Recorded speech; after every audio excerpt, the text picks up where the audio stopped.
Hi, and welcome to Ryvid. In this video, I'll be teaching you how to inspect for your rotors, your pads, as well as replacements for your front and rear brakes.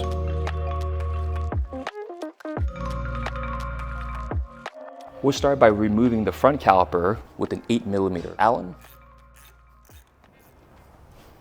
Now that we have the front caliper off, we're going to inspect for any uneven wear or these little marks, these notches here, where if it gets below that, it's definitely time for a replacement. Upon inspecting your front caliper, you can also check the health of your pads by locating the indicator right there.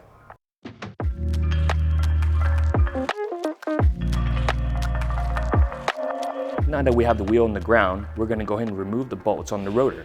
What you'll need is a T40 and a 3/8 wrench.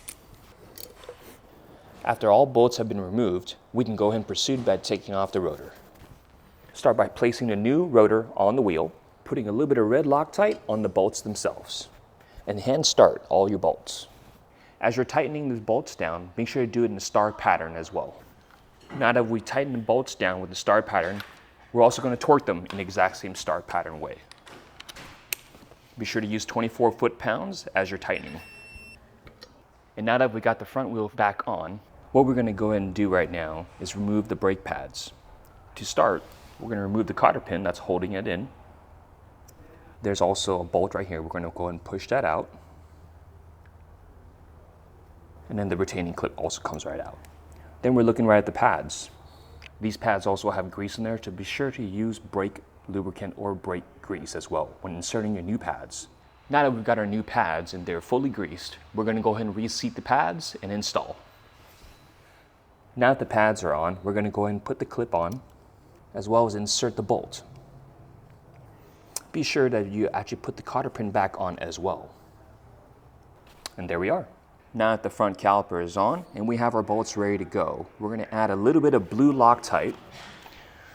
And now that the bolt is on, we're going to torque the bolts to 40 foot-pounds. To remove the rear brake caliper, you're going to go ahead and locate it and have your T40 ready to go. Upon inspection of the rear calipers, if you do suspect you need a replacement, go ahead and inspect your grooves on there as well. The moment that goes beyond that line, it is definitely time for a pad replacement. To begin the process for removing the rear pads, go ahead and take off the top cover first. Use a little mini flathead. What we're going to go ahead and do is remove the cotter pin, slide the bolt out, take out the retaining, and the pad should fall right out.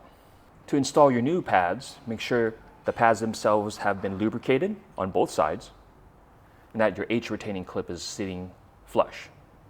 Slide those back on, make sure your pin goes through, and now that the pin's sent through, we're going to put the cotter pin back on.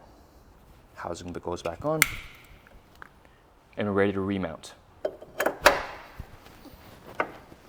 Be sure to add a little bit of blue Loctite as well and hand feed the bolt. And now we're ready to torque these down to 18 foot-pounds. And now the calipers are back on, it's a job well done. You can learn more about the Anthem by scanning the QR code on the inside of the storage tank lid. If you need further assistance, please email us at service@ryvid.com. You can also find us online by going to ryvid.com. Thank you.